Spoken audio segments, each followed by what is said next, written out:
Hey guys, pernah nggak sih ngerasa kalau dunia ini makin ramai?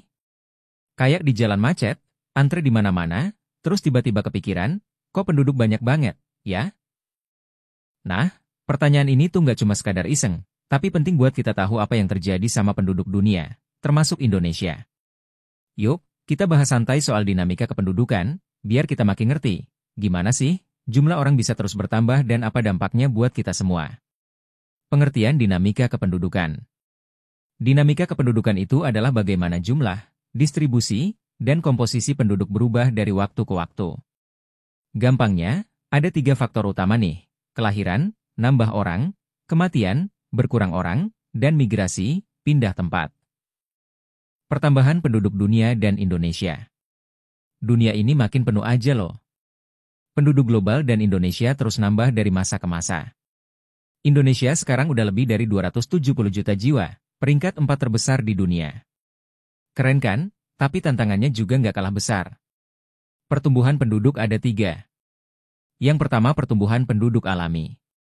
Kelahiran kurang kematian. Jadi kalau banyak yang lahir tapi jarang yang meninggal, makin banyak orangnya. Yang kedua, pertumbuhan penduduk non-alami, yaitu migrasi. Orang pindah tempat, entah masuk atau keluar suatu wilayah. Yang ketiga, pertumbuhan penduduk total sama dengan gabungan dari keduanya. Hasil akhir berapa total penduduknya. Cara hitungnya simpel kok. Penduduk awal tambah, kelahiran kurang kematian, tambah migrasi. Data kependudukan. Biar kita bisa ngitung jumlah penduduk, ada 3 metode nih. Sensus. Dilakuin tiap 10 tahun sekali. Ada 2 tipe, sensus de facto, hitung yang ada di tempat waktu itu, dan sensus de jure, berdasarkan alamat tetap.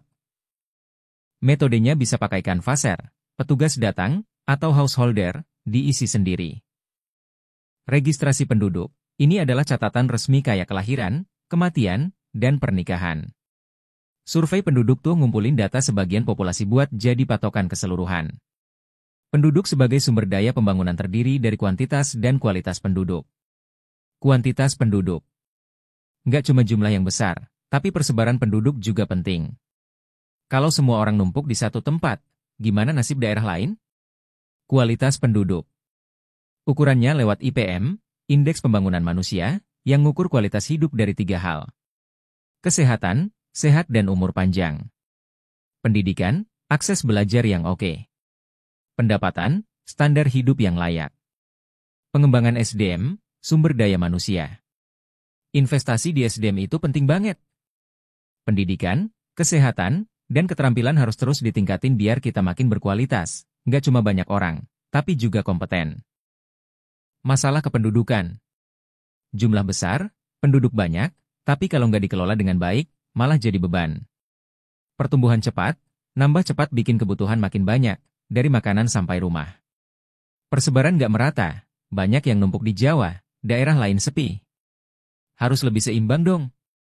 Kualitas rendah. Kalau pendidikan dan kesehatan nggak merata, kualitas hidup orang juga jadi rendah.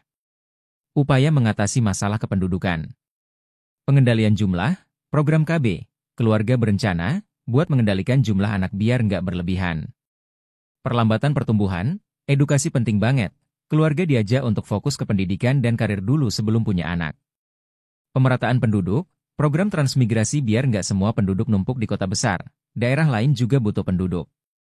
Peningkatan kualitas, akses pendidikan dan kesehatan yang lebih merata, biar kualitas hidup meningkat. Jadi, guys, ngomongin penduduk itu bukan cuma soal angka-angka, tapi gimana cara kita mengelola mereka. Jumlah banyak? Boleh aja, asal kualitasnya juga bagus dan tersebar merata. Yuk, kita jadi bagian dari solusi dengan terus belajar dan bikin perubahan kecil dari sekarang.